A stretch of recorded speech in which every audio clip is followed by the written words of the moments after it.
Yo, what is up? Welcome back to Hoops and Brews. I just realized I did not make a welcome graphic today. That is my fault. But Joe, how you feel? I'm good, man. It's a sunny day today. It is sunny Finally, today. it's a little chilly, but the sun is out, so I'm After happy. living in basically Seattle for the past 2 weeks, it is a sunny day today. And I guess we can just hop on into it because I didn't make a graphic, so it just looks crazy up there right now. But Russell Westbrook, okay. So the Lakers played Philly. What was it, Sunday? Hmm. You got cooked on Twitter about this. I did not So get cooked. you got kind of cooked, bro. You I got did not get cooked. it was 50 replies to your tweet. And I guarantee you a lot of wait, hold on, wait. How many quote tweets? I'm about to look at It how many was like quote tweets. it was like 50 quotes. It was like You got cooked on Twitter for this, bro. I You did got not get cooked on cooked. Twitter. I did not get cooked. It was a bunch of biased Philly, Joel Embiid stands, born and raised in Philadelphia people, jumping to my mentions, lying Let about their me favorite hold on. Wait. player. Now look. I'm finna find how many you had.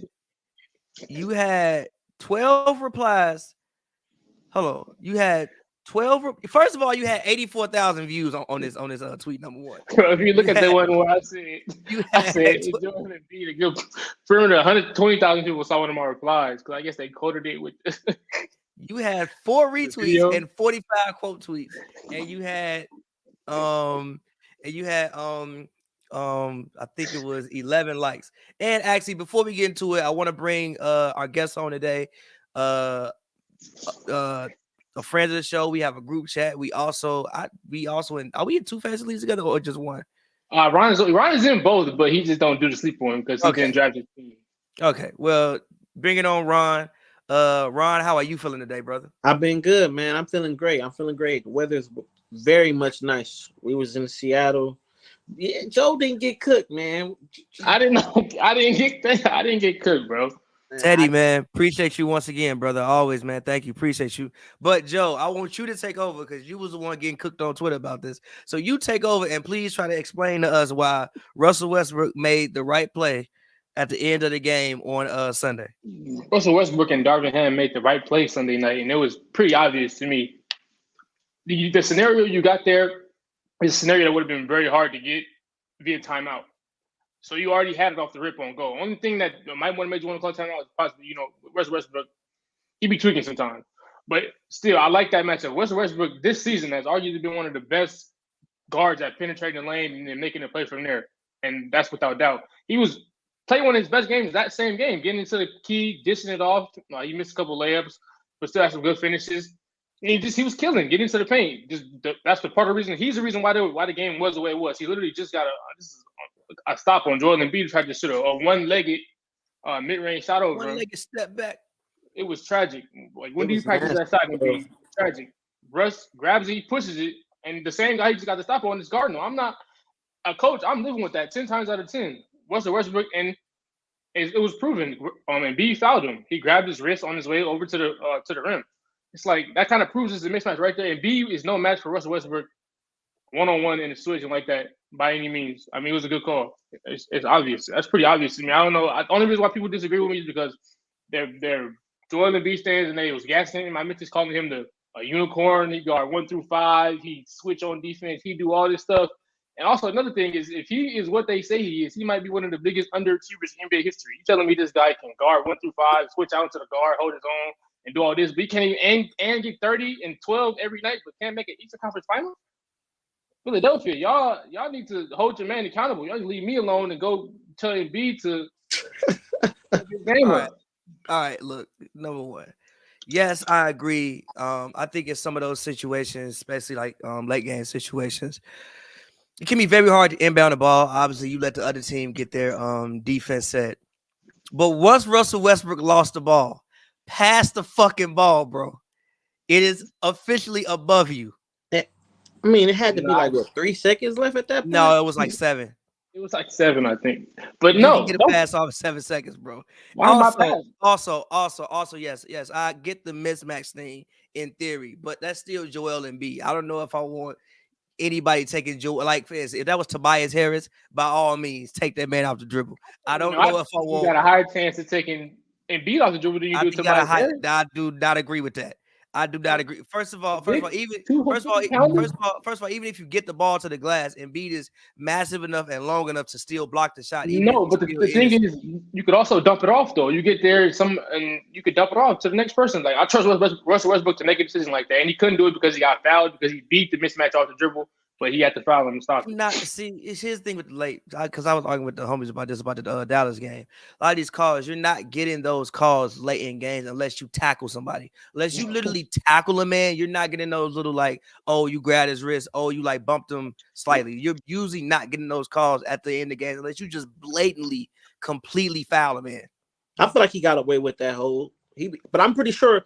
I mean, from what we see on video, it may seem like he wasn't holding his wrist down hard, but I'm pretty sure Embiid was probably holding his wrist down very hard, for sure, making it very hard for him to put up a shot attempt. I do agree with Joe though, 1,000%. The way that Westbrook was playing.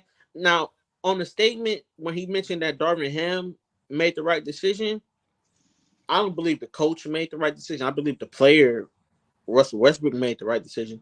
The coach should have called a timeout, honestly. At what point though? As soon as they secured the rebound, I would have told the ref pre-play while he was coming up the sideline. As soon as we secure the rebound, timeout on the spot. You know, as soon as we secure the rebound, I don't want nothing going on. I want to draw up a play to get a better shot off with LeBron or Bron to make a play at the rim, maybe kick it out to a shooter, get something going, an opportunity that's better. We had plenty of time, but I do like Westbrook's aggressiveness and tenacity when he drove to the basket. That was something I enjoyed because, as I said in earlier shows, I thought Westbrook was out the league until the performance that he be putting on this year, and to see that he still has that aggression and plays with that fire in him. It's something sought over amongst the league. And that he made was very, very, very like in the situation, like a moment that shows you that he still has Brody in him. I mean, I feel you. I mean, one thing Russell Westbrook never lacks is confidence. I just think, yes, in theory, if you get a guard put on a center, yeah, you want that 10 times 10 a day. I don't know if you want that same matchup on Joel Embiid, though. Yeah. I don't know if you want the same matchup on Joel Embiid. I saw the quote tweets. They was calling Joel Embiid defensive player of the year. No, he's not defensive player of the year, but can you name me 5 defenders at his position you're comfortable taking over Joel? 5? In that situation? In that situation? Or 5 in that centers. situation specifically? In that Sure. 5. 5 centers? 5. Bam. Okay, Bam. Precious. Nick Claxton. I'm not taking Precious over. No, I'm not doing Precious. I'm not doing Precious. I'm not giving you Claxton. Claxton. Bam. Claxton. Okay. It get now you gonna start line. Rudy? No. You're not taking Gobert? No. In that situation? No. The best center in the league? No. Rudy is the best rim protector, but we're talking about you have to. Yes, anchor, but we're talking about you have to like literally come out there on the perimeter and stick with a guard. He does that. He does that night in, night out. He did that when he was on the Jazz, night in, night out. Yeah, but I'm not taking Rudy in that situation over Joel. In that situation, no. I'm not doing that. You're not taking Precious at all? No. Chris Boucher? No. He move a little better than Embiid. First of all, have you seen how massive Embiid is? I remember I saw Embiid in person about 4 years ago. He is one of the biggest human beings I've ever seen in my life. Like ever seen in my entire life. And I'm not talking about I saw him like on court. I was outside at a night spot in Los Angeles and Joel Embiid walked right past me. So just the fact, again, even if he's beat, the fact that he's that big, he can still get back into the play, even if he's beat. So yes, I agree. I actually don't mind Darvin Ham not calling a timeout. Because, again, the Lakers have lost games in a million different ways when he's called timeouts, when he hasn't called timeouts. So I don't mind him trying something different in this scenario. Like, you know what? I'm going to just let the players go. Because also in those situations, again, like the court is unbalanced. You know, people are cross-maxed. Again, you know, like even James Worthy said, you know, post-game. You call a timeout. You allow the other team to get their defense set. How many timeouts did they have? Did they have 1 or 2 left? I think we had 1. Yeah, so okay, you like call the timeout. What if you can't get the ball in? Now it's a 5-second violation. Yeah. So you know you got all those different things. I just think that I don't know if I want Russell Westbrook trying to take Joel Embiid off the dribble. And then when you lose the ball, then maybe you call a timeout, or then maybe you pass the ball. And then again, let's say like I think Russ was trying to throw the ball to Troy Brown in the corner. Shout out Troy Brown. Even like what I've noticed recently, Troy Brown has been a much better shooter. But do you way better? But he had some big shots down the stretch in that game. He is huge for sure. But do you want Troy Brown for the second game in a row taking a game winner? Yeah, I just asked you a question. I mean, yes. I mean, notoriously, LeBron James ain't really known for the guy who wants to. Do you want Troy Brown? Also, can I say? I think there's another issue for the Lakers. The Lakers don't really have a closer. Anthony Davis. You don't say that, Pappy. Don't say that. Anthony Davis closing. When has Anthony Davis ever been a closer for his team? Game 6, Orlando versus the Denver Nuggets. Who? All the way 3. The bubble in Orlando. The bubble in Orlando. In Orlando. The bubble was in Orlando. The bubble. In the bubble. Orlando. You talking about the point he hit? The game winner, the buzzer beater when Mason Plumlee failed. But listen to what I'm saying. This is what I'm saying. Historically, Anthony Davis has never been a closer. Even in New Orleans, it was Drew Holiday. It wasn't AD. It was Drew that took those shots. Closer? No, I'm not. You're not getting away with that. It was you don't remember that Anthony Davis game winner in OKC when he was on the Pelicans? It was a high screen. You got a lot of those. You talking about the one where he double pumped and threw the ball at the rim? That's what you really want to call closing? Catch that and he catch it? Gee, if anything, it was a high screen and roll and Drew kicked it to him, or Drew got open off of AD. I will say this: closers in the NBA tend to be guards. You're not going to talk about Drew Holiday like he was Kyrie Irving. No. Listen, even when KG played with fucking Sam Cassell still closed the games. Yeah, I'm sure KG was involved in the action. He was probably the second option. You would like live with that. And being involved in the action means a lot. He's like a super decoy. I'm fair. But the thing is, he's a fucking decoy. I'm just saying one thing with the Lakers, the issue is they don't really have a closer. Even like when you look at LeBron's best teams, granted, I'm not saying LeBron can't close games. It's fucking LeBron James. But one of the best reasons why Kyrie Irving and Bron paired so well was because, look at the fucking Nets. Kyrie is the closer. Kyrie is second in the league at 4-quarter points. It ain't even KD. It's actually Kyrie. Kyrie's an anomaly, bro. Don't do that. I'm just saying. Kyrie is an anomaly. I'm just saying, I think one issue with the Lakers this year is they don't really have a closer. Like, who do you at the end of the game get a ball to and be like, you know what, we're gonna get out your way and you're gonna figure it out? They don't have that. They grit, bro. They grit and grind, bro. They grit and grind. They top heavy, and they got a bunch of grit and grindy guys, bro. They got Pat Bev out there, JTA. They ain't got Austin Reeves. You feel me? It's a grit and grind team. It depends. Yeah, it ain't like, you feel me? Again, which is exactly why, just rounding this conversation now, I don't mind Darvin Ham not calling a timeout and just trying to see what you can get kind of in transition. Because again, you call a timeout, you allow Philly to get their defense set.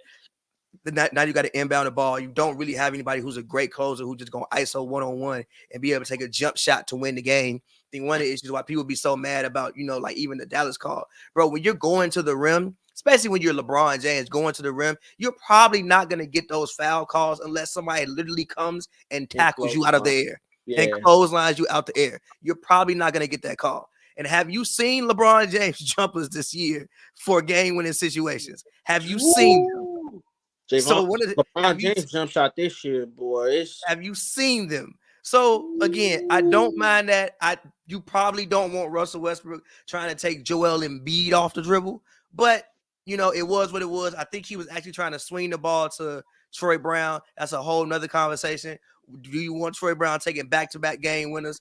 I don't necessarily know if that's what you want to do, but hey, it's the Lakers. What other options do you have? So kind of it is what it is. But moving on, I want to talk about the team that I cover, the LA Clippers. Reports came out today that they are possibly interested in trading John Wall for maybe a backup. Well, anyway, it's been a whole bunch of Clippers trade rumors. They're looking at Mike Conley, talking about trading Wall. Reggie Jackson is basically out the rotation now. Terrence Mann is the starting point guard. I mean, I guess, what do you guys think about John Wall trade rumors, even if it's for a backup center? Or do you even think the Clippers even, I've been one of the people who say, I don't think the Clippers even really need trade. I think they just need to play. But what do you think about Clippers trade rumors? Is there any position that you think that the Clippers could stand from getting? And if there is a player out there that you would love to see them get, who would it be, and what would you give up to get it? I think the Clippers, I'm honestly on the same tip as you. They need to just play. Honestly, they need to play. They need to, before they consider trading any pieces and anyone, they need to get minutes on the floor together. I think they only play like fully healthy like 5 games. It can't be even 5. There's no way it's 5. Like I think it's like one. 3. I think it's like one. Yeah, facts. 3 or 3 2 maybe. games. It ain't 5. And we already like 45, 46 games into the season now. We didn't. It's technically not the halfway mark. Past the halfway. Yeah. No. We are past the halfway mark. All-Star break is not the halfway mark. Yeah, some people consider All-Star break the second stretch of the season, but I think we're past the halfway mark, and I think they need to just get minutes together on the floor. Paul George, I think he's still injured right now, right? If I'm not mistaken. He's questionable tonight. He might play either tonight or tomorrow, because they have a back-to-back tomorrow. But then Kawhi not gonna play because it's back-to-back. Yeah, Kawhi not gonna play. It's a back-to-back, and then it's just something about that team. I do think that they do need better guard play. They have 2 okay, decent guards, comparable guards. I think they're solid, but it would be a kick if they didn't have so much more top-heavy 6'8", 6'9" wing forwards and more 6'3", 6'4" guards, like more gritty guys, like a Grayson Allen might help them out. You know, they need more of that on a lower tier. Pat Bev could even help them out. I don't think they need a guard that can facilitate or anything like that, because they have Kawhi, they have Paul George, they have Morris, they got Batum, they got so many forwards out there that can play on the floor. Zubac is amazing. I think Zubac is amazing on that team. So yeah, I just think that if they were to make trades, but I personally want them to just play games, get the minutes on the floor, get the chemistry down. Shit, play Brandon Boston Jr. That's I don't not know. gonna happen. But you know what I'm saying? He might could do something out there. You know, I know Ty Lue is kind of I don't want to call him an older coach, because he kind of has like an older mentality. But these young cats today, they putting up 140 every night. Brandon Boston Jr. got some talent. You never know what can happen out there. It's just like, who you gonna remove out the rotation to put him on the court? I wouldn't remove anything, but I would try to fit. Yeah, trade John Wall. Remove John Wall, trade him. Then you gotta. Yeah, but what you gonna trade him for? And who you gonna trade him to? If you were to trade John Wall, you need to get somebody like a Tillman. Tillman to help them out from the Tillman. Yeah, he'll help them out. He'll help them out a lot. You get somebody like that to come in there to get some 5 minutes every night. You know, come in and be because that whole killer 5 they got at the end of the game, they closing squad, when they come out there with Morris, Leonard, I'm not rocking with that. It's worked a couple times, but like, you give up so much with rebounding. You also don't really have rim protection, because like none of those guys are actual rim protectors. Yeah, like Roko's not a rim protector. Kawhi's not one. Batum's not one. So you like give up drives. Like basically, if you get beat, you got to foul. You have to. I mean, that's even what happened with the Hawks game. Like while Trae Young went to the line like 10 straight times. Like if he gets beat, you have to foul. So I mean, with the John Wall trade rumors, it's just like, to me, I'm with you, bro. Like, just play. Like, you don't even currently, as it stands, right? I've actually meant to ask this. It went up recently. Their offensive rating is 26 out of 30. Now, I don't think they actually have the 26th worst offense in the league, but I also don't know if they have a top 10 offense in the league either. I mean, granted, Luke Kennard's been out. I mean, PG and Kawhi haven't really got on-court time, but I just think that their offense will always kind of flutter, because they kind of have like the same kind of player, and then they also get stuck in the fact of just isoing too much. And too many times when I watch the Clippers play, I don't know what the point of the play was. Like, I don't know what the actual intention of what they were trying to do was. And then also, like, how much is John Wall worth? What are you getting for John Wall right now? Like John Wall, he should be able to get you a Nas Reed, I think. John Wall not getting you Nas Reed. John I Wall's think not getting you John Nas Wall's Reed. not getting you Nas Reed. the Timberwolves. I think You're gonna have to attack something else with that. You They gonna don't have have to anything to attach though. They don't have. don't even utilize Nas Reed the way they should. You really think they should trade Brandon Boston? I mean, his timeline doesn't fit with the Clippers. True, but I feel like he has a lot of talent. I agree with you. I mean, if I'm not mistaken, was he like the number 1 ranked player at his position when he left Sierra Canyon? Yeah, he was Went top to Kentucky 10. and like it didn't really go right, but he was like ranked like one of the. Yes, I agree. I just think that if you want to get rid of John Wall, you're probably gonna have to for a actual asset that's actually going to help you in the playoffs. You're gonna probably have to either part with Brandon Boston, maybe even depending on how big you're swinging, Terrence Mann, since he's been playing in the starting lineup has been playing great. Now I don't know, how long this will continue. Yeah, I don't know in the playoff series. If some of that will like slow down, or if like that lineup can be game plan for. But I do like the intensity and the pace that he brings to the Clippers. He gives them something that they just don't have, and he takes a little bit better care of the ball than what John Wall has this season. John Wall has taken little care of the basketball in some moments this season, and he's another guy who ain't available. Like, he dunked on a man and hurt his abdomen, and now he out 2 weeks. He don't play back-to-backs. So he's like another guy you can't really fully get a look at completely with this team because he's not fully there. But if you're going to trade John Wall for something, you're going to have to attack probably Brandon Boston or like some more picks. So like, what really is John Wall going to get you that's going to help you be a championship team? I think they reached on that nab. I mean, it could work. On grabbing John Wall, it can work. It was a low risk situation. They didn't lose nothing to get him. I mean, they're losing key because I feel like how Pappy was just speaking on Chance, man.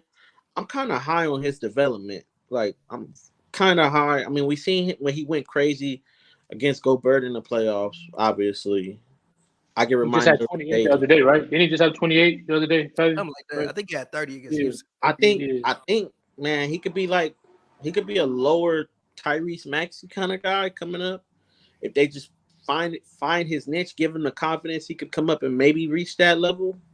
Yeah, I know. I've seen people talking about Teddy Hart. Shout out Teddy Hart. Said Clippers can make a package for Fred VanVleet due to this conversation in Toronto.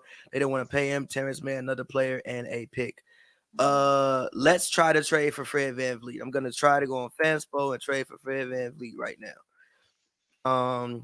But also what that is, you gonna have to pay him. You got to pay Fred. You gonna have to pay, like you gonna have to pay Fred VanVleet. I think he got 20 M's last contract.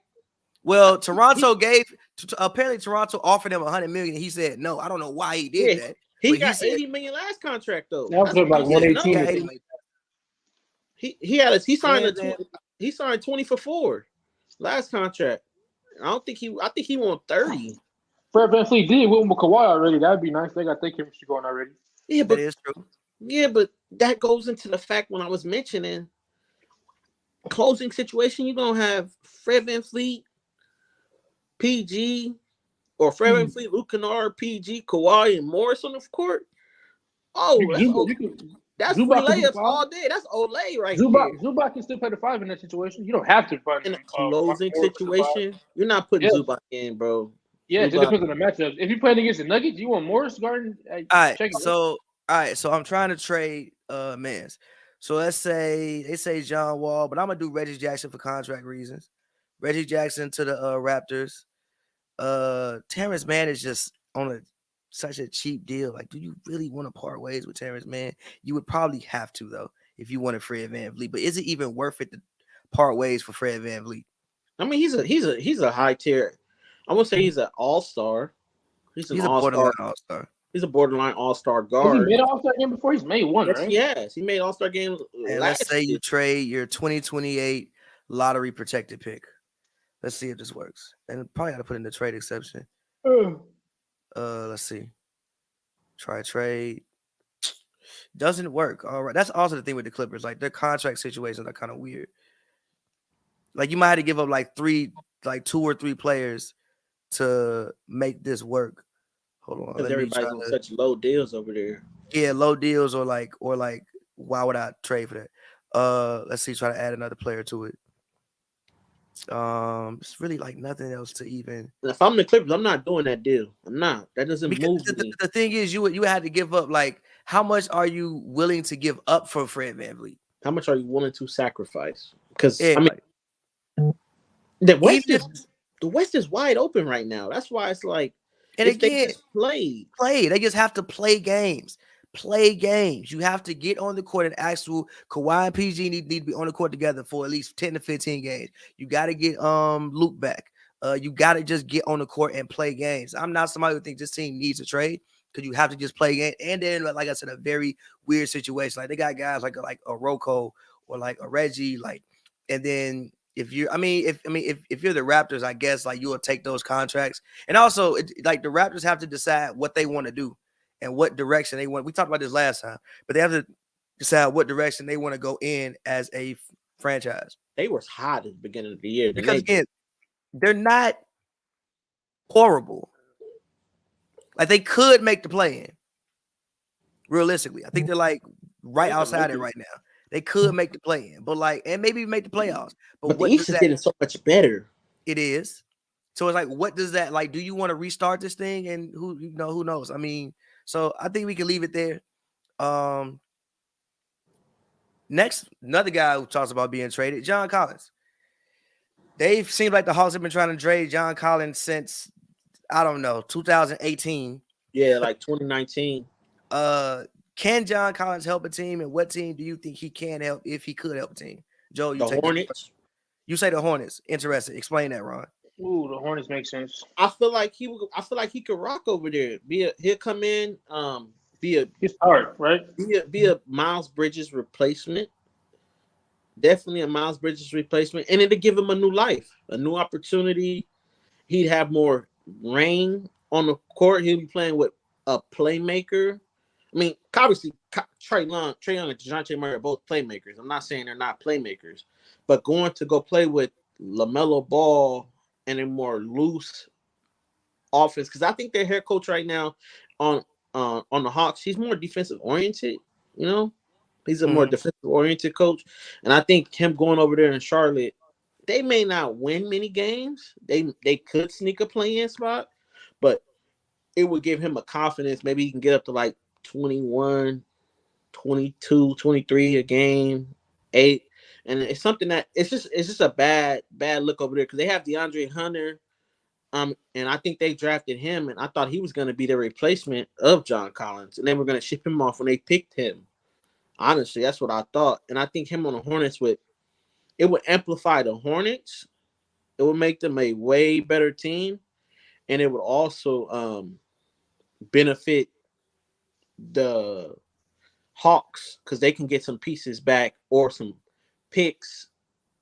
I doubt they get the picks, but some pieces back that can help them out as well. Who would you give up if you're the Hornets? If I'm the Hornets, who would I give up? Boy, shut up my blinds. If I were the Hornets, who would I give up? I possibly might give up. I don't want to give up PJ Washington. Get out of my room. I don't know who to give up, honestly. Get Kingsley. All right. No, I'm actually looking at it like, all right. So PJ Washington to Hawks. Let's see, Kelly Oubre to Hawks. And let's try this. See if this works. I threw PJ and Kelly Oubre to the Hawks. Try trade. It failed. We gotta give up Oubre. I don't know if they want to give up Oubre. Oubre helped the Hawks. But... We gotta actually cut salary. Actually, hold on. We go back, see if I can redo the trade. Adjust trade. So you don't want to give up. I mean, Oubre is on a 1-year deal. That's why I said Oubre, because Oubre is on a 1-year deal. Okay. Let's say undo that. Let's say we trade James Bouknight needs a new start for sure. Get Bouknight out of there. Do you want to do Jalen McDaniels? I like Jalen McDaniels though. He's really good. Let's say Cody Martin. Cody Martin, the Hawks. See, income is $17 million. outgoing. See if this works. It might not work. It's failed. Coins are going to take about 22 million. Cut 1 million from the Hornets incoming trade.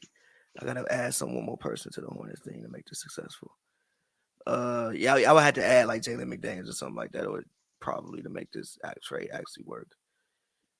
Jalen McDaniels to Hawks. Let's see. I'll give y'all, I don't know, Aaron Holiday or something like that. Trade the Hornets, see if this works. Success. I did John Collins and Aaron Holiday for Cody Martin, PJ Washington, Jalen McDaniels, and James Bouknight. I like that. My top location, I feel like he could help. I mean, maybe Phoenix has been dying for accusation. Maybe if Phoenix could pick him up, I feel like John Collins can help Phoenix. The thing about John Collins is I feel like he's kind of already maxed out what he's going to be in this league, and what he is what a lob threat who can shoot a little bit. Maybe that's something a lot of teams could use though. A lot of teams could use that, but I mean, what is he making like 19, 20 million a year? He signed a deal for he's making 23 million a year. So he's 23, 25, 26, 26. That's his next 4 years? Yeah. That's a lot of money. It's a lot of money. That is a lot of money. I mean, I like Phoenix, but Phoenix, they're in a situation where they need to find something because they're going to. Let's talk about pretenders to pretenders. Let's talk about it. Is the Phoenix Suns season over? They are currently fighting for OKC to battle right into that play-in spot. OKC and Phoenix are battling right now to get into that play-in.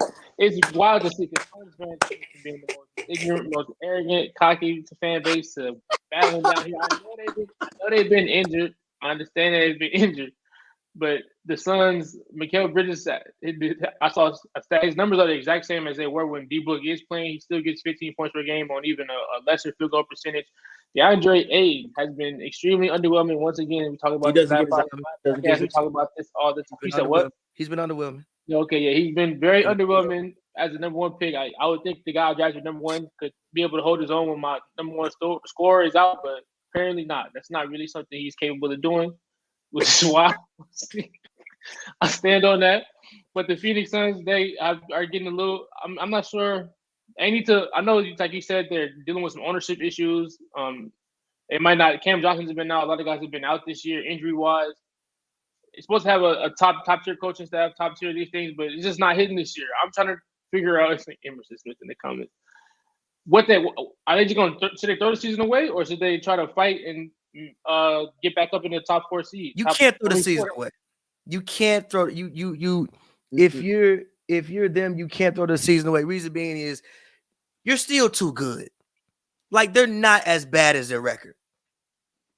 They're not the fucking the 12th best team in the conference, bro. Like they're not as bad as their not granted. I like we talked about last show.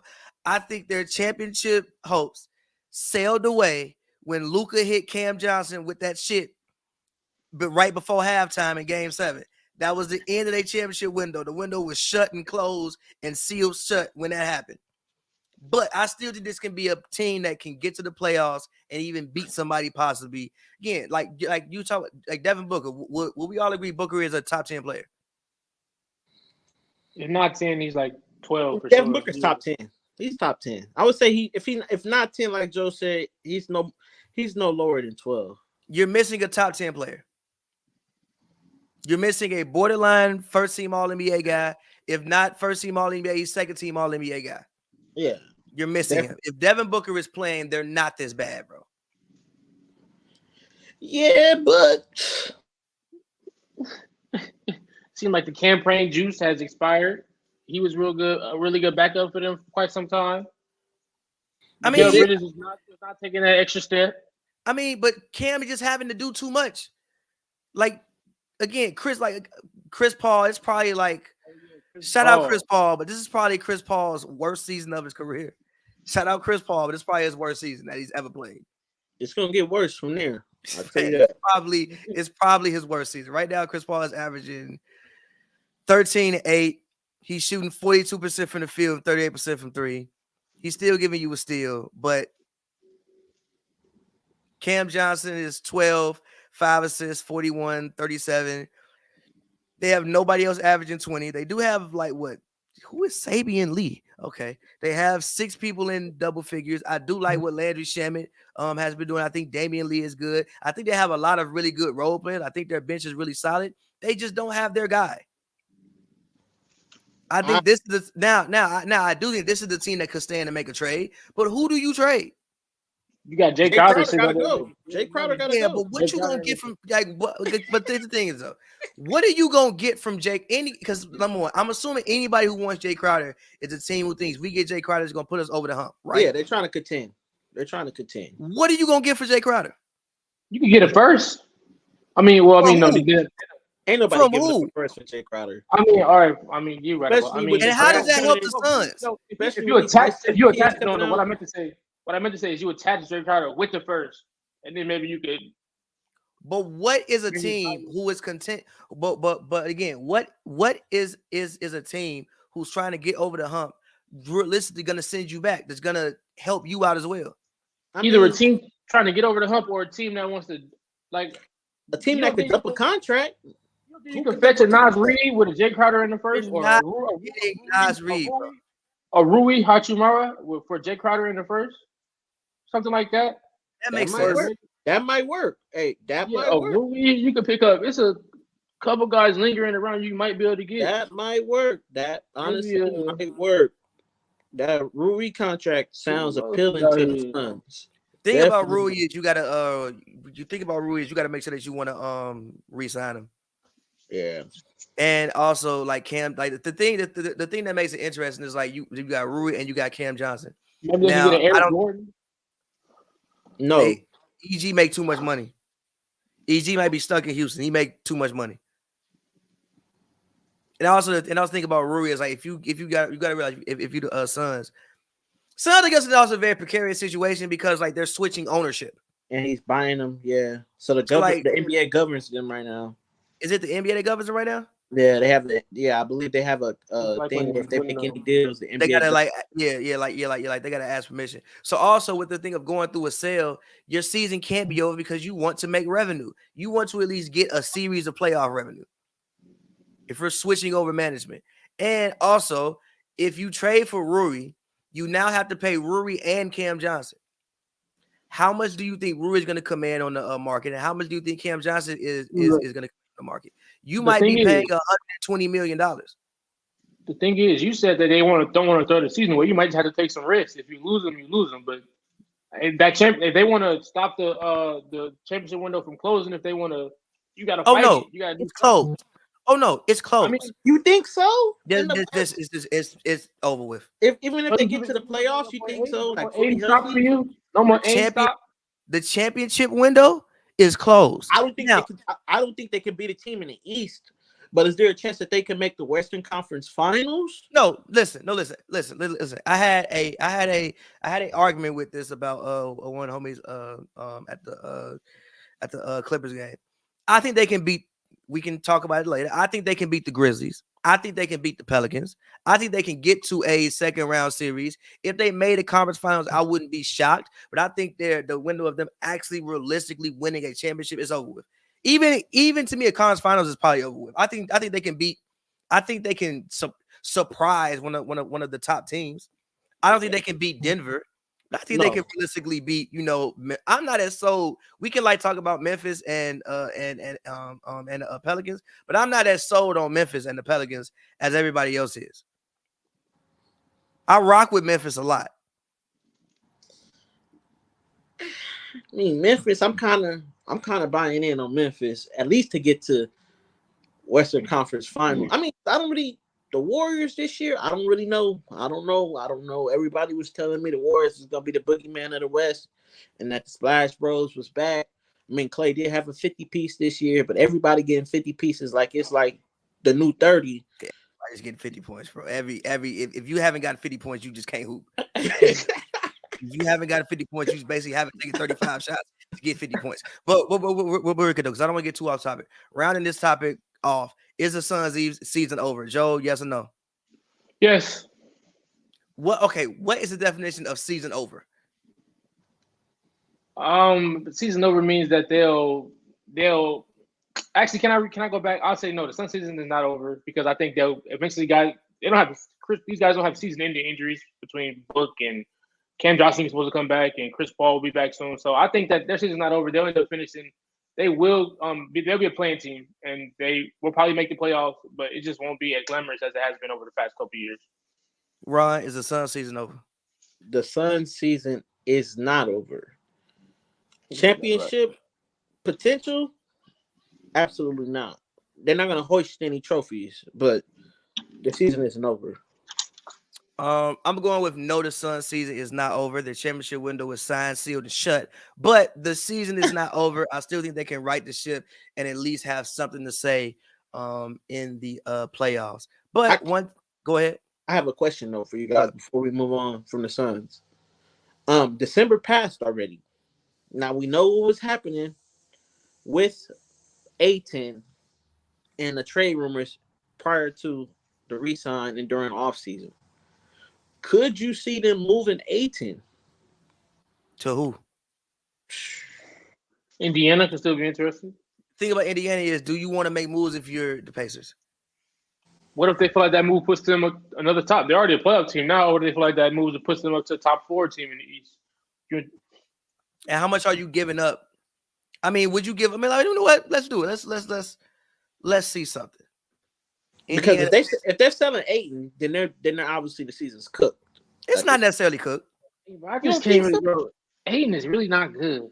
Bro, you have to stop it. You have to stop it. Yeah, bro. You gotta stop. Ayton is wait.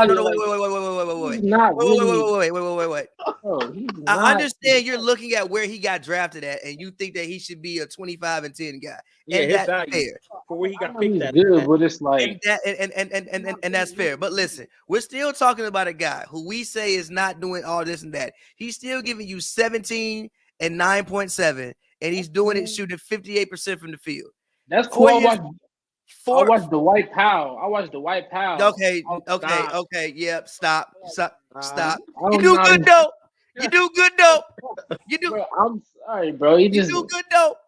I mean, White Powell this season. Hold on, no, I'm not letting this man. The White Powell in the playoffs last year. The one in the playoffs. Hey, hold on. Question though. Before we go to the Pacers, I mean the Jazz. We know the season that they're having, but could we see Ayton moving to the Jazz and then maybe Jared Vanderbilt? Because obviously, I don't think the Jazz are moving. I don't think they're moving. You would have a center. Who's the Jazz center right now? Well, actually, no. Because you also got Kessler. Kessler is nice. Walker Kessler is nice. Yeah, that's what I'm saying. I don't think Rudy Gobert and got Kessler. I don't think the Jazz are going to move Laurie, of course. No, I think they'll move Clarkson and maybe Conley. And possibly Jared Vanderbilt. And if you can get Clarkson will help D-Book out a whole lot. Hold on, wait. Listen to my scenario real quick. I'm going incline. Does this let me see, add one more thing in this deal. See, sorry, it's the Pacers. Let me see. Who would have to give up a pick in this scenario? It's a great question. Probably the Pacers. Hold on. Let's see if this works. Give you Cleveland's pick. See if this works. All right. Would you do this? Dario Saric and DeAndre Ayton to the Pacers, and the Suns get Miles Turner, Buddy Hield, and Cleveland's first round pick from this year. I'm doing that. I'm signing that. I'm signing that deal. I'm accepting that. Say it one more time. You said. Let me try to share my screen real quick. Hold on. Share screen. Window. Where is? Okay, never mind. I'm gonna just tell you. All right, so the deal is Miles Turner, Buddy Hield, and Cleveland's 2023 first round pick for Dario Saric and DeAndre Ayton. That's fire. The trade works. Would you do that? That's a good trade for both teams. Yes, hell yeah. Brandon Brooks says Indiana's giving up too much. Do you think the Pacers would be giving up too much if they did that? You said Miles Turner and Buddy Hield? Miles Turner, Buddy. Isn't Miles Turner gone anyways? Miles Turner's on a 1-year deal, yes. He's gone. So and Buddy Hield is on a 2-year deal, but you have Mathurin. Exactly. They're not giving up anything. Miles Turner's not re-signing with the Pacers. He's not. He's the tenure's done. He's gonna go try to compete with a contender. He might go to Miami. He's gone. Miles Turner's leaving Indiana. He doesn't.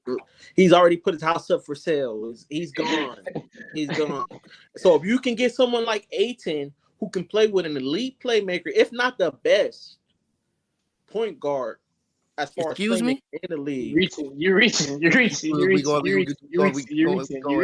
going a little far. I like Hallie, but brother, he get like 12 dimes a night. You're reaching. Ayton might jump up to 22 and 10. I'm just saying. I mean, I think Ayton would be great in Indiana. I think Ayton would be great in Indiana. They're the big three. I think Ayton, Mathurin, and Halliburton would be a great, combination for the next decade out there in Indiana. But moving on, I think we can round it out with the Thunder. Well, with the Suns talk. One team I do want to talk about that I think people don't talk about enough, that I've actually been watching way more of, is the OKC Thunder. Is it realistic to think that the OKC Thunder can be not just a play-in team, but even make the playoffs and have a competitive series with someone in the playoffs? Make it or am I just drinking the juice too much? No, making a play-in, definitely. I could see that happen. They can make the 10th seed, 9th seed. They got a lot of talent over there. They got too much. They got a lot of talent over there. They got too much talent for such an organization that can't afford to pay many people. Small market. They got a lot of talent. A lot of bird rights over there. That Jalen Williams kid that they drafted, that rookie, nice. He's solid. He's on my fantasy team. He has held me down many days this year. Chet hasn't played an NBA minute yet, and he's just sitting over there baking in an incubator. We got Josh Giddey, absolutely going crazy. We already know KC needs to make a move to make no starter.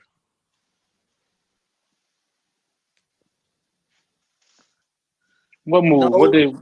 Not really. They can just be patient and let their talent grow and see who they can get this year. They'll win the lottery again. If they get Wembanyama, they might be the most dangerous Wembanyama team. If they get Wembanyama, they might skyrocket from play-in to top 3 seed contender. They get Wembanyama, it's gonna be scary. The core they have right now with the possible Wembanyama to go with a Chet Holmgren and to go with the guys I already talked about, Josh Giddey and Shai Gilgeous-Alexander, who's probably going to be an All-Star this year, averaging 30 a game. Not probably, he will be All-Star this year. Thoroughly outplaying Paul George and Kawhi Leonard after being traded for Paul George this season. We can't, but listen, I hate that conversation because, again, you have to realize what teams' timelines were and what they were trying to do. I mean, it's what I said is still true though. Like, no, it's facts. It's facts. I don't think they expected, because the trade for Paul George, it was his first year in the league, right? When he got traded as a rookie, right? Or was it second sophomore year? It was after his first year. It was after his first year, and that's when they took the Warriors to Game 6, and he was balling absolutely out of control on the Clippers in that playoff series in the first round. And then he got traded. And I think the year after that, he averaged 19. And the year after that, the following year, he averaged 24. And now he up to 32 or something like that. Something 30 or something crazy like that. Great efficiency, too. He's shooting 50% from the field. 34% from the three could be better, but still 50% from the field is crazy. So, I mean, I don't want to say the Clippers, because I don't want to go into that. Like you were saying, it's two different – they were in two different time scenarios. They just happen to look way brighter on the end for the Thunder. Way brighter. I mean, I don't think the Thunder need to make moves because, I mean, again, I think eventually as time goes on, you're going to trade some of these young pieces because you physically cannot pay everybody. You physically just can't do it. I think the Thunder are in a I think the Thunder are in a situation where some star is going to get disgruntled at some point in time. Eventually, some star is going to get disgruntled. Probably you want it to be a wing. I think you have your backcourt set. You probably wanted to be a wing or maybe really a wing but Chet is probably your center. So either a 3 or a 4. And you can pair a multitude of picks. You can pair a multitude of pieces to get said player. Like, just throwing this out there. Don't think it'll happen, but just throwing this out there. Maybe the Raptors really do want to say fuck it all. Maybe you go after Pascal. Maybe you go after Siakam. They have the pieces. They have the pieces and the picks and the people to do it. I just don't know if you want to do it right now. But I do think the Thunder are ahead of schedule in their rebuild. I don't even know if the Thunder thought that they would be this good. Honestly, I think. Go ahead, Joe. As long as Thunder can put in a situation where they can avoid the 2012 Thunder team where they had to trade Harden for Kevin Martin and those scraps, and then they watch a guy blossom. If they can get it to a point where they can contend before they have to start dishing out guys, hopefully they learn from their own mistakes, because this team, it looked like just running it back exactly how it was. They probably drafted three vets. They drafted Harden, KD, and Westbrook, and Serge, and Reggie Jackson, and Jeff Green. And Jeff Green. They hitting the lottery with the draft picks. It's kind of recycling. They obviously traded for Shea, but they drafted Giddey. You draft Chet. You draft Jalen Williams. You draft these guys. You keep going. More picks stockpiling up. You got Clippers picks. You got all these picks. If they can, you make a move now and make it to the point where they can contend before they have to start shipping off guys because you simply can't afford them and you're a small market in Oklahoma City. A lot of people would think that doesn't really matter nowadays, though. As far as the market you're in, does that matter as much as it did back then? That's a question for y'all. I don't think so. I think it. I mean, I think it matters just off. I think it matters if the owners want to pay, and I think that obviously some markets, like for instance, the Warriors, you play in the Bay, you can spend whatever the fuck money because so much money comes through the Bay. I don't know if that much money comes through. I don't know what goes on in Oklahoma City, but I don't know how much money comes through Oklahoma City. For instance, like if you're the New York Knicks. Let's say you get a team, you want to go all in. So much money comes through New York, you will make all of that shit back. Yeah. Okay, see, yeah, you're still going to make your money back, but it's still Oklahoma City. That Nick jersey ad costs about probably 4 times as much as the Oklahoma City Thunder ad. Exactly. Just strictly off the fact of you're in New fucking York, you're in Madison Square Garden. No matter how terrible you are, they're still going to put you on TV at least 4 times a month because you are the New York Knicks. The Thunder team, they are way ahead of schedule on their rebuild. Way ahead. I feel like today's NBA, when it comes to rebuilding, what the talent pool that's coming into the NBA, it's really not that hard to get off that hump. I was at that Rockets game last night. The Rockets might be rebuilding for the next 10 years. I ain't lying to you. They might be rebuilding for 10 years. I'm so not lying to you. That team might be rebuilding for 10 years. I just think the Thunder have a good organization. Like Sam Presti has been probably one of the top 5 GMs in the league.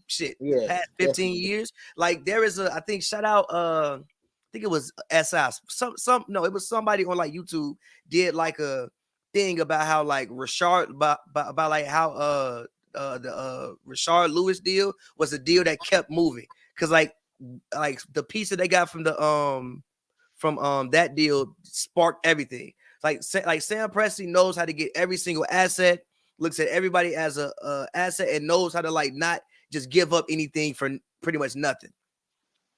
So he's been one of the best GMs at navigating and over the past 15 years. So I think you just get shown what a good organization is. And I think that's why the Thunder are so ahead of schedule the way they are. So but I think as far as just them on the court, I think if they can get to the play-in, when I look at who's in the play-in, you try to tell me they can't beat, dare I say it, the Warriors, the Jazz, the Timberwolves, the Blazers.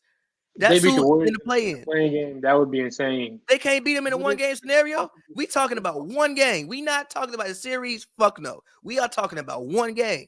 That can't happen. That could possibly happen. So, I mean, I just think the Thunder are a very young team. They are a very exciting team. They fly under the radar, but they play some good basketball. And also the coach, I don't know his name, but he needs to get more respect. I think he should get, granted, he's not going to win no award, no way in hell, but he should get some coach of the year love. If this team can make the play-in, he should get some coach of the year votes. Because I don't know if anybody would have had this team making the play-in when you started the season, if you would have polled people before the year. Yeah, I mean, they're one of the 2 teams that I think I mean, granted, I love their success, but they're one of the two teams that I think, them and the Magic, that if they were really keyed in on this Wemby sweepstakes, that it would be really scary for the league if those two teams ended up with Wembanyama. If either one of them, the Thunder, he's gonna go to the Spurs. The Spurs or the Hornets or the Pistons. Rockets. I don't want Wemby on the damn Rockets, bro. You don't want it, but it's gonna happen, bro. I don't want Wemby on the Rockets, bro. I just think the Rockets are literally a team that might be rebuilding for the next 5 to 10 years, like dead ass. Send that whole team back to college, bro. I don't think there is anybody who can accelerate that rebuilding process. They're nasty. The Rockets are nasty. Wembanyama with Sengun in the front court at the same time, and Jalen Green, who you like? Aren't you a big Jalen Green guy? Yeah, I rock with Jalen Green, but they're gonna dribble. Jalen Green and Kevin Porter are going to dribble. They're going to dribble. They're gonna treat, and they are gonna treat. First of all, they don't get a ball to Jabari Smith, who can actually play basketball. They do not be rocking with that man. You want to know why Sengun had such a great game yesterday? Because Kevin Porter ain't play. If Kevin Porter playing, he's not getting 35, 15, and 5. He's smooth getting 16 and 10. So I think that's a team that could be rebuilding for literally the next decade. But be a simple coaching change, though. That's all that is. It seemed like to me, they just not disciplined. They don't listen. Paul Silas let them do whatever the hell they want. They needed UD, huh, Joe? Exactly. They need Johnny Hatton, man. They don't want to listen to me. They don't want to hear it. The Heat need a fucking vet over there. Have you seen the Heat? Have you seen the Heat? Whatever you be doing over there, damn, they ain't working either. Hey, shit, man. Vet. Hey, what you think about Jimmy Butler, Ron? Ain't that you?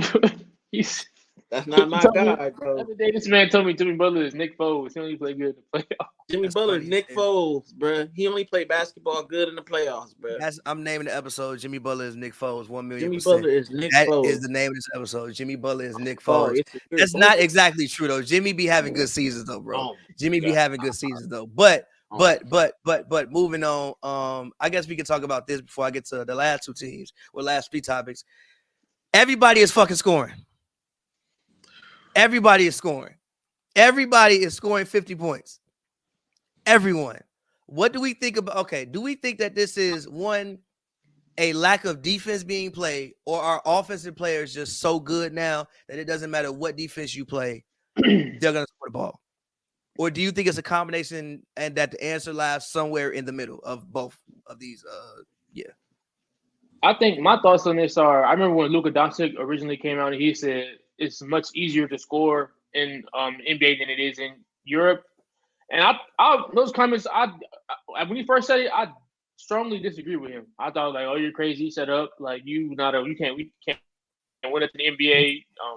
What do you like? Stop it! You're not that. Stop it. But as the years have gone, I think he said that 2 years ago or something like that. And as the years have gone by, I saw it was midway through his rookie season, and he walked on. Yeah, he knew off rip. Yeah, he knew off rip. I strongly disagree with that opinion, but as time has gone, Giannis has agreed with him. I think Jokic even came on and spoke on it. Yeah, it's much easier. It makes a lot of sense. In the NBA, it's just a lot of the 5 out, everybody on the floor can shoot, space out, high screen and roll. It's unguardable. And to go on top of the fouls that are called when these guys are going, you can't hand check obviously anymore. A lot of the stuff that's happening, you're not gonna be able to stop these guys from scoring just based on the way the NBA has fallen in love with the analytics and the way the game is going. It's just, I mean, what else? It's just, it's bad. In Europe, it's much more structure out there, and with the way that they run their sets and the way they do stuff, in the NBA is just I remember games score be 80 to 75 at halftime out here. Yeah, this shit. Like, the points got to go some as much more opportunities. Teams are shooting like 33s a game. The Rockets allowed the Lakers to get 140 points last night. How? The Lakers. The Lakers 140 points. With Patrick Beverly in the starting lineup, the Lakers putting them all in points. It's an offensive oriented league. You can't touch these guys, and obviously it goes along with the super talent, with the way the talent has progressed. And it's where the league has come right now. I don't think it's stopping anytime soon. I don't think these dudes playing no defense at all. You want my? Hey, look, I'm agreeing that the talent level is there and that they're all optimal, and it's so great how these NBA players get the open space, but they ain't playing no D. They don't care about playing D. They ain't playing AAU ball. They running up the floor, pulling up transition threes, playing Olay defense. These dudes not sliding their feet because they all known each other. They've been homies since kids. They been playing each other since kids. This is high school. I don't even think it's that. It's just you don't get paid to play defense like that. True. That's not like True. you playing great defense is not gonna get you $35 million. Once you get $35 million, you're gonna have to score 30 points. Yeah, true. And I think that it's gonna. Hasn't it always been that way though? I feel like an old head. Like I feel like I'm turning into an old head. Like, and I always love like the young hoops and stuff, but it's scary. We reach a scary times. Like I'm pretty sure in the next 10 years, I'm gonna have people telling me that Carmelo is not the scorer that he was because these dudes in the NBA. That's just gonna be the numbers are gonna be so inflated. Like I honestly we're kind of back in like the 60s. Yeah. Like if you go and look at like the 60s stats, one of the reasons they're so crazy is because the possessions were higher in the 60s than what they even were today. The pace is ridiculous. The pace was coming full circle. The NBA. Yeah. So I mean, you look. I think it's a combination of a lot of guys don't be out there. Like a lot of teams don't play no damn defense. Like none at all. Like no defense. The Rockets also 40 a night. None. And then also these guys are supremely talented. Like even look at high schoolers. Like the moves high schoolers do, like the footwork they have. Like we wasn't doing that shit 15, 20 years ago. Like all of them have legit NBA level. I don't want to say NBA level, but NBA style footwork. So like these guys offensively are I say that all the time. Well polished. Yeah, so these guys are very, very, very like we have trainers at 12 years old. When you have no trainers, you better take your ass to the park and go hoop. I see sixth graders hitting Harden's step backs to the left hand side. One foot. Like what's going on? One sixth grade, all the way threes. I'm seeing it. It's scary. It's scary how good and talented these kids and these dudes in the NBA are. I mean, they've always been super talented, but there are guys in the league. Jason Tatum is one of those people that I see. He go out there night in, night out. Even Kevin Durant, I'm seeing, is going out there night in, night out, day to day, trying to lock up his man. And he playing D. Now he might still get 30, but it don't look like the 30 that other people be giving up. No, name some names. Don't say other people. LeBron is for sure one of them people. He old, like LeBron old. So it's like I don't expect a 38-year-old, a 30. I think he's 39 now. He old. Yeah, I don't expect him to go out there and slide his feet night in, night out. But somebody that ain't playing D, Devin Vassell, somebody that ain't playing no D. That was a name, so you really watched Devin Vassell to know that man don't play no he ain't defense. playing no D. I was not expecting you to say Devin Vassell. So you really watched that. Zach LaVine. Zach don't be playing defense either. No defense. Zach don't be playing no defense either. Donovan Mitchell looked like he played D, but he don't play no D. This year a lot better than he was on the Jazz. No, this year is called I have Evan Mobley and Jared Allen both behind me. Yeah. I mean, Rudy Gobert the same thing according to you. Yeah, not both of them. I got two though. I got two. Both of them. But yeah, it's a couple dudes that just do not slide they feet, bro, and it's bad. I'm like, wow, it's insane. It's like, okay, I'm gonna go bucket for bucket with you. The whole Rockets roster is a bucket for bucket with you. I'm gonna try to trade bucket for bucket with you. You get a 2, I'm gonna shoot a 3, and it's just gonna be like that all night. Did y'all see how mad the Hornets coach was a couple weeks ago when they kept getting having them high? He went to the media infuriated. I don't want to play no defense. I don't even know. LaMelo don't play no damn defense. LaMelo don't play no defense. Myself, we're never gonna beat nothing on this team if y'all can't. Halftime scores be 87, 80. Bro. You be getting blown out. You be getting blown out at halftime by 16, and somehow you still got 75 points. Bro, what team was that let the Nets score 90 at halftime? That was the worst when they didn't have Steph. That was the worst. I'm sorry. I don't care who you don't have. No team should put 90 points on you at halftime. That's inexcusable. I don't care who's out there. 90 points at halftime. We got So look, so again, because I don't want to spend all day talking about this. There are like 3 other things I want to like go to, but yes, I do think these kids that's coming in and like the guys in the league are incredibly talented, like are just exceptional. But also, these motherfuckers don't be guarding nobody either. The answer somewhere lies in the middle. You let Donovan Mitchell score 71 American basketball points. And the bad part about that is he had like 14 at halftime, meaning he had 60 points in 3 quarters. Yeah. Yeah. In 3 quarters, he had 60 points. And nobody even mentions the fact that DeMar DeRozan had damn near 50. He did? Yeah, he had 46, I think, that game. That's hilarious. I literally had nobody even mentions that. That he almost had a nickel. Like, I had no idea. But that's just today. And that's just the Hornets dropped 51 on the Bucks in 1 quarter. Just raining. What are we doing? What? In the first quarter, you didn't see that? Yeah, they put 51 on the Bucks. I don't think Giannis was playing, but the Charlotte Hornets had 51 points in 1 quarter this season. Like, bro, we have how many people are averaging 20 points this year? We have the most ever, I'm pretty sure. What? Hold on. Because they don't even. We have fucking Lord Jesus. I think we got like 11. No, we have 43 people averaging 20 points. This is the names: Luka, Embiid, Tatum, Giannis, Shea, KD, LeBron, Dame, Donovan, Ja, Trey, Jaylen Brown, DeMar DeRozan, Kyrie Irving, Siakam, Jokic, Lowry, Randall, Anthony Edwards. Lowry Marketing. Oh, okay. I think you said Kyle Lowry. Okay. No. Edwards, Zach, De'Aaron Fox, Jalen Brunson is averaging 22 points. Porzingis, Anthony Simons, Jeremy. So the Blazers have 3 people averaging 20 points, averaging in the top 25 in scoring. And they're 10. That's a whole other thing, but whatever. Barely even pledging, yo.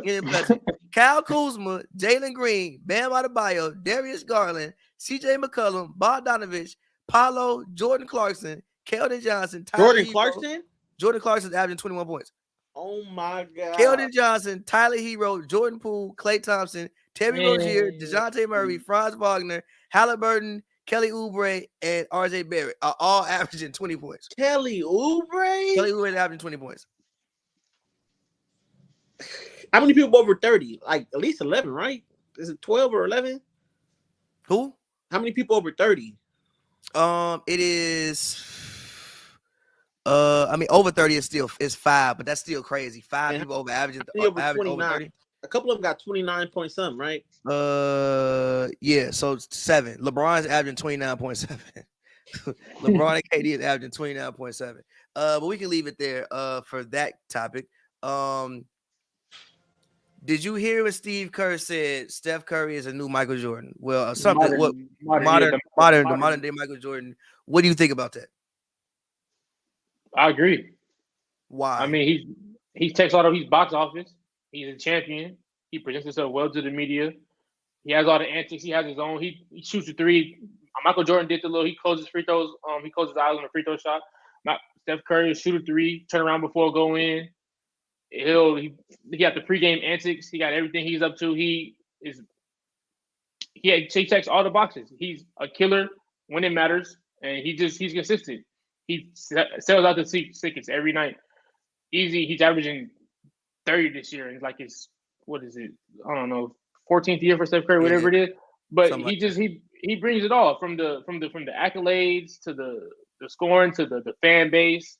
Like Steve Kerr said, he take like you don't watch it, all you see is a bunch of blue and yellow Steph Curry jerseys out there, and the way he also changed the game. I feel like Michael Jordan, in a way, he changed the game in his own way. Steph Curry, part of the reason why we talked about the insane scoring reasons, Steph Curry is not the only guy, but he's one of the main reasons why everything is the way it is now with the high 3-point scoring numbers and everything, a lot that's going on in the NBA right now. So I don't think that the comparison is too far fetched. I think Curry, he has everything you would expect in a modern MJ. Only a couple championships short. Obviously not the same. He's not going to never be on a defensive team, or he's not never going to defensive player of the year or anything like that. But Steph Curry, he checks all the boxes on what we need for a modern MJ who's changing the game and living legend, all-time 3-point scoring record. I mean, yeah, Consistent first team All NBA player. I think Steph Curry. I agree with it from this standpoint. I think Steph is probably arguably the biggest draw in the NBA right now. I mean, obviously up there with like LeBron and Luka. I think those guys are probably the biggest draws. Ja's on his way there as the biggest draws. On his way. Yeah, Zion, I think as the biggest draws. But I mean, even in watching last night, I watched the game. He was at the line getting MVP chance. Like this, very rare you get an MVP chance in a whole nother. And I mean, even like that's happened multiple times in Brooklyn. It has been. Yeah, like every stadium he goes on, like what court he goes on, when he shoots a three and makes it, like the crowd like doesn't boo, they cheer. Like I think he is from the standpoint of what he means to the kids. I think probably like I mean, for me growing up in Chicago, Michael Jordan was Michael Jordan to me, and then like me being on the East Coast, like LeBron was obviously LeBron because like you could see him, and like I remember he was 12 when I got drafted, and West Coast people, you got Kobe, like that generation of Kobe, and then like the next guy for like the guys who like if you 18, 19, 20, 21, like Steph Curry. Steph is probably the guy for you, like the guy you looked up to, and the guy that like when we went outside and tried to dunk or tried to cross people over, kids go outside now and try to shoot threes from wherever the hell. So I think on that standpoint, I mean, he kind of is like he's the biggest draw in the league, well, probably the biggest draw in the league right now. And again, I think he's like I said, for Gen Z, he's Michael Jordan. For Gen Z, Steph Curry is your Michael Jordan. That's fair. So I think we can leave that there. I guess we could do two more topics, one more topic today. The Denver Nuggets. Do you think currently right now the Denver Nuggets don't have the best record in the NBA, but they have the second best record in the NBA? They've won 6 straight games. They sit atop the Western Conference. They're currently tied with Memphis, really, at the top of the West. But do you think the Denver Nuggets can actually win it all? Is that something you can actually see the Denver Nuggets doing this season? I think so. The team is fully healthy now. A team that's been one of their main concerns why they haven't been able to do what they're doing now is Michael Porter Jr. is back, healthy, playing good basketball. Again, I think he's averaging now 18 this season. Consistent. Jamal Murray's back this year. He's getting into his groove a little bit. I still don't think he's just as good as he used to be at one point, but I think he can get there by playoffs. He's still playing good basketball. Has room to grow to get better from all the time that he missed coming off the ACL injury. And then you pick up, and then one other concern with them was the defense. You add a couple guys who play defense. I think Aaron Gordon's having a sensational year for Aaron Gordon, one of the best years of his career, producing night in and night out. Jokic has been a great pair for him because he can always move all ball, and he knows somebody's going to find him. He's going to stay active. He's not a guy who ever just catch ball watching. He's not just going to stand around while Jamal Murray dances and shoot it back. You're going to see him. He's going to go back door. He's going to try to catch it live. He's going to set a screen. He's active. He's an active moving body. And I don't think he's also on defense. He's not a target. Nobody's going after Aaron Gordon. We're not going to put Aaron Gordon in action because we think we can expose him. You pick up KCP, a champion, a guy who's one of the probably a top 10, top 15 3-and-D player in the league. Shoots the ball at an excellent rate, and he slides his feet out there on the perimeter. Like we talked about guys who don't do that. Sure does. One of the guys who does do that. He's great at getting around screens. Yep, exactly. Yep. And then you got a Bruce Brown, a guy who can play make a little bit, run a little bit of pick and roll with him. He can make an open three, and he's a guy who's not going to shy. He'll go out and guard LeBron. He's not going to shy away from those bigger matchups. He'll guard LeBron. He'll take some matches on Luka, and he'll try his best out there and move his feet. So when you correct all those things, you get healthy, and all that to go on top of Nikola Jokic, possibly having a 3-time MVP on your team. He's almost, I'm not sure if he is now, but last time I checked, he was almost averaging a triple-double. I think it's like he 20. is averaging 20. Oh, my God. Lord Jesus. Yeah, he's averaging basically 25, 11, and 10. Wow. That's a sensation. You have a guy doing that, Jokic. I think that there's definitely a scenario where this team can win a championship. I mean, obviously, like we talked about in the past episodes, tougher teams might be the teams with the quick guards because they'll just you see at Memphis, they're going to try to get you on John Morant. You see a Warriors team, they're going to try to make you go out there and guard Steph Curry. I think that they might, at this point, they should have enough talent to be able to overcome that one flaw that's been killing them, nipping them in the back every time they do get there. So I think there's a scenario where the Nuggets can win a championship. This team is very deep, well coached. Mike Malone, is doing his thing this year with a full roster. I like what we're seeing from them. Bones Highland has been exceptional off the bench this year, having pretty much. Yeah, but I worry about him in the playoffs though. A lot of us saw that coming. I think he can still be. I mean, he can still be good in the playoffs. I mean, he won't. They have guys there's a point where he is getting exploited on in the playoffs. They're deep. They can sit him like, oh, okay, in the fourth quarter, you won't see the floor this one time. They have options. If they can stay healthy, they're a very versatile team. I think they check off all the boxes. And I think no team is going to really want to see the Nuggets. I mean, like I said, unless you are the Warriors and you don't really care, you experience, you beat them already last year. I don't think any team is really going to be looking at chops to see the Nuggets of this upcoming playoff series, especially if Jokic continues to possibly play the way he's playing.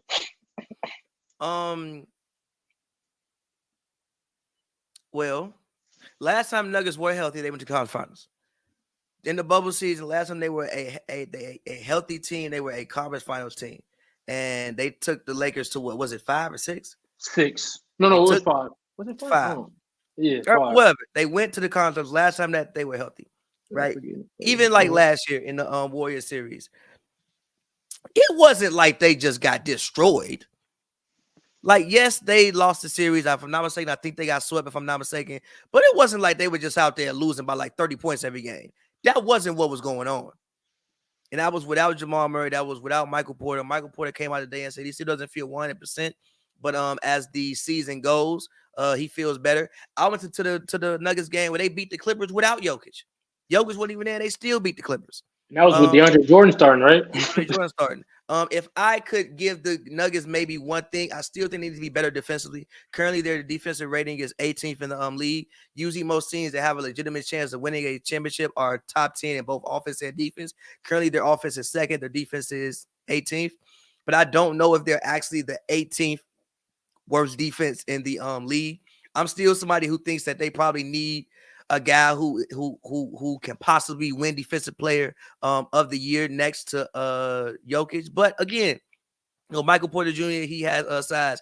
Aaron Gordon, maybe Aaron Gordon is what they need. I mean, Aaron Gordon is great on the offensive glass. I mean, even if you go back to like the bubble season, he was offering a lot of resistance to Kawhi and PG. There was reasons like, yeah, we talk about Paul George disappearing. Kawhi was disappearing too because that man Aaron Gordon was on him. Yeah, Aaron Gordon is solid. So, hey, maybe they don't. Like, maybe if I had to give one thing, backup center, I think that even like, you saw Kawhi dunk on him, you saw John Wall decide to dunk on him. I think like, Najee or I mean, just those without Jokic minutes. Like, I think if they could go and get like maybe a Jakob Poeltl, I don't know how they go get a Jakob Poeltl, but I think they could go like, trade some picks and go get like a Jakob Poeltl to just like offset those minutes when Jokic isn't there. Isn't on the court.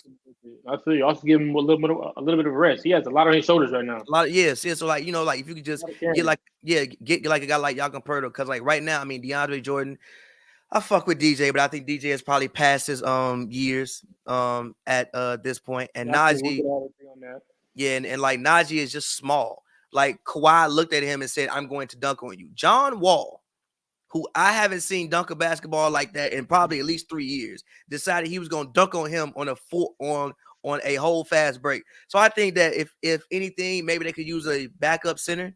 I think just somebody with size and against somebody to actually spell Jokic, but maybe they can. Like maybe this team can actually win a championship. Again, I'm still not convinced because I still think defensively they need to be better. I still think they need to be better defensively, and I still think like a team like the Warriors, again, when you talk about going out there and guarding Steph, can kind of pose problems for Jokic. But again, last year's team didn't have KCP, and like I said, even in that series last year, like let me go back and look at the series. But if I'm not mistaken, they weren't like they just went out there and just got folded up. Yeah, they lost 4-1.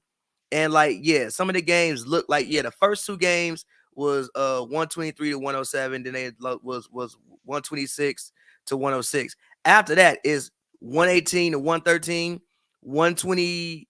Then the game they won was 126, 121, and then 120 to 108. So it wasn't like they just get out there and got folded up the whole series and they just like lost by 20. And that was without their other 2 main guys there. So, hey, maybe, what I'm talking about won't matter as much. Because, again, now you got Jamal Murray back. You got Michael Porter Jr. back. You got 2 guys who can also go out there and get you 20 points. And you have KCP, who, if I'm not mistaken, KCP is shooting like, What is he shooting from the field this season? KCP is shooting. He is shooting 47% from three this season. 47 from 3. 47% from three this season. I think he's a top 5 3-point shooter in the league. You couple that, That's insane. he is attempting 4.5 threes a game. That's not like the 47, and that's not the best. No, actually, it might be the best. Hold on, let me look. 47%. Ain't that one be like the best of all time? That's insane. No, I don't think it's the best of all time. Guess who is leading in 3-point percentage? You will never guess. I would never guess. Guess. Is it a guard? Guard, wing. He's a wing, actually, probably. That I would never guess. I mean, I wouldn't say that. You would never guess. Go. He's in First the round? no, hell no. He's in the Pacific Division. I'll give you that much. Harrison Barnes? No. Pacific. Kevin Huerter? No. In the Pacific Division. He's on Damian Phoenix. Lee? Yep. Damian Lee. Damian Lee is leading the league in 3-point percentage at 48% from three. Contavious Caldwell-Pope is second at 47. Luke Kennard is at 46. Malcolm Brogdon at 45. Alex Burke 45. Al Horford is 44%. 48% from three is torching. You a first class shooter. Which goes back to why I said I don't think the season's over for the Suns. I think they have very good role players. They just need their guy back. But again, so yeah, maybe all the things I'm saying about that one weakness, maybe the shit don't matter as much as I think it matters, especially against a team like the Warriors. Because again, number one, modern NBA too. Yeah, like number one, you still have to guard Jokic. Who the fuck on that team finna guard Jokic? And now Jordan Poole and Steph Curry, you got to go out there and guard Jamal Murray, brother. I mean, that's supposed to be Clay. And I actually like Kevin Looney and Draymond on Jokic. I think that's better than what most teams could guard Jokic. I feel you, but I still think Jokic is dogging them. I feel you, though. I do feel you. Like, in that series, what did Jokic average? And this is with no help. I don't want to say no help, but not the most help. Jokic average in that series, Jokic was – hold on, wait. Is this the basic stats? Yeah, Jokic averaged 31, 13, 5, and 1 on 57% shooting from the field, 27% from three, and 80% from the free throw line, playing 34 minutes a game. They did nothing. They did nothing. They did nothing, in my personal opinion. So, take my room.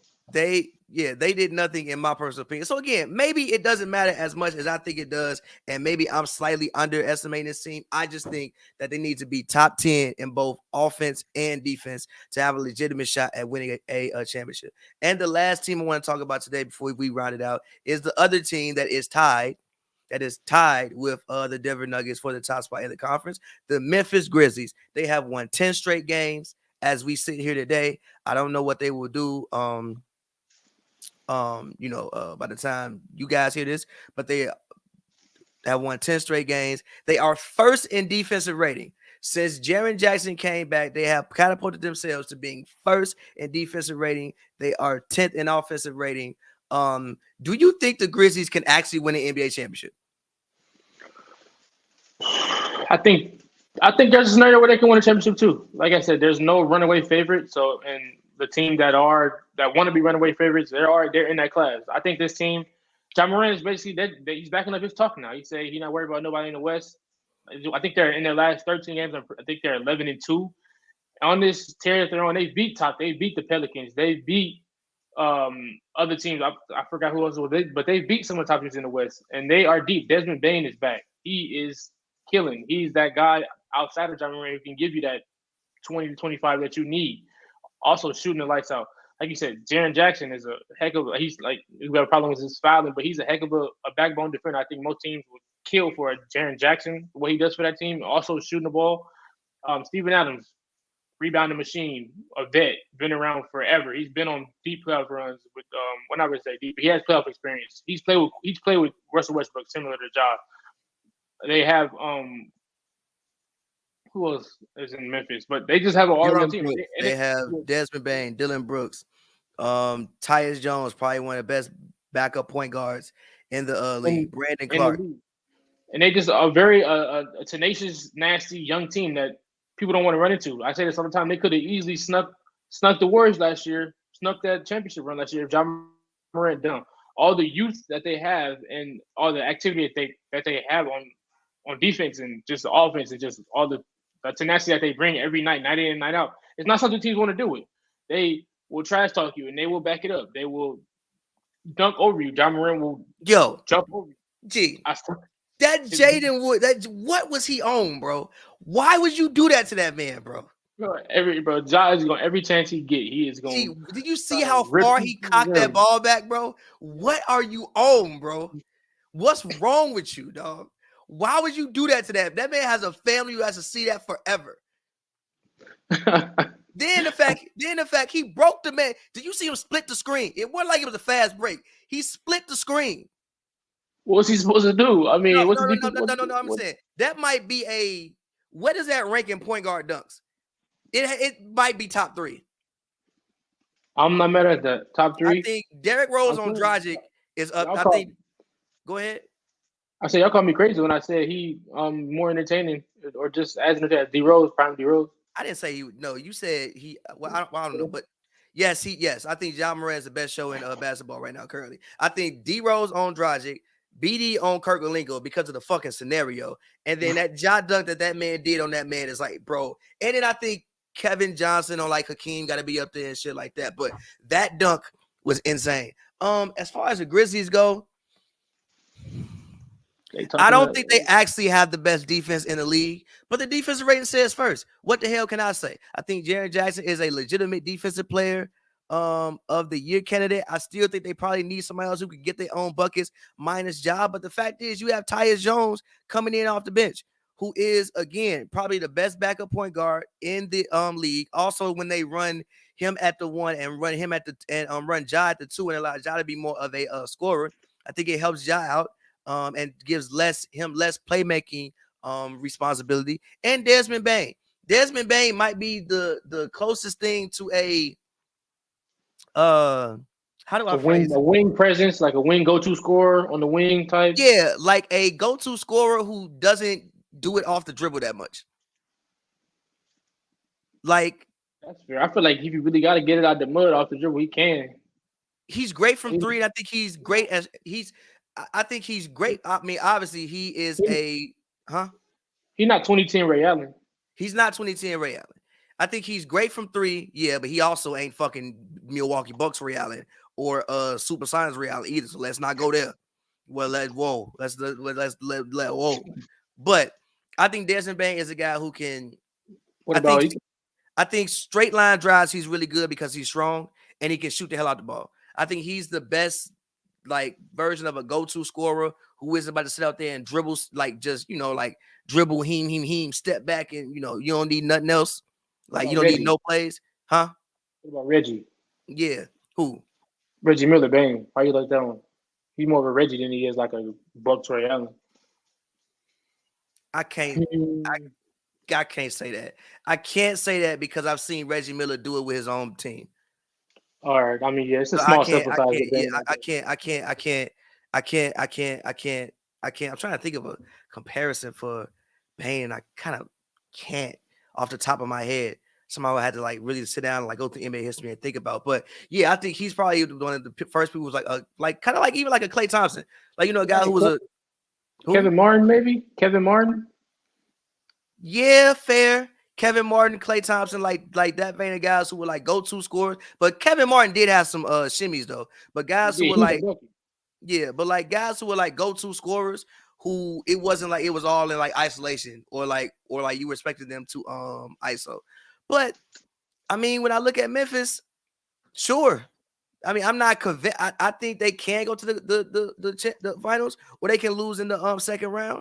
I just think the West. He said Brandon Roy is that's. I'm not. Brandon Roy that might be reaching a little bit. Brandon Roy is reaching. Michael Redd, I'm fine with. Brandon Roy is reaching a little bit. We got to remember how good Brandon Roy is. Michael Redd is fair, but I mean, yeah. And again, I mean, Shaq said it on the broadcast. He was wild when he said he wasn't a high draft pick. What are you talking about? Yeah, but I do think Ja Morant deserves some MVP love. He's not gonna win it. When you look at the shit Jokic is doing, he's not gonna win it. But I do think that Ja Morant does deserve some MVP love this season. And yeah, the Grizzlies are just a very interesting team to me. And I think the most underrated thing about the Grizzlies is they all like each other. I think you can never underestimate how much liking each other helps you on the basketball court. Like you even see when like Ja dunks or when the internet guys do anything, the whole bench is up grabbing on each other. Like all those guys are young enough, around the same age enough to like each other and relate to each other. Mm-hmm. That's like a strong point. I'm a random Gilbert Arenas on this podcast. He was like, obviously, side note, those Wizards teams was trash. Like most of the teams he was on, he said when he was sitting on the bench, if something happened, he didn't get happy because I'm like, that means less minutes for me. So he just used to sit there. like that's not going on in there. They all That's not going on there. They're rooting for each other, and that definitely matters a lot.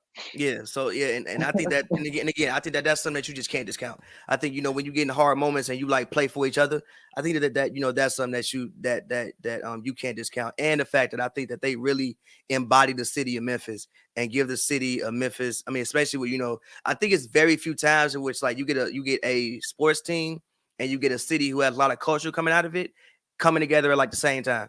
I think it happened in like Chicago in like the early 2010s with D Rose, and you had like the drill movement coming along at like the not for real, like drill movement at like the same time. And now like you see Memphis, and you see you got like the Moneybag Yo's, you got the Gorillas, you got all these artists coming from Memphis, and Memphis culture is being put like on the main screen as far as in that wise. And you have a basketball team who seems to like embody that culture as real. And I think that that's a special team and also something that you can't discount. So I think we'll see with the Grizzlies, but I wouldn't put my money on them to do it.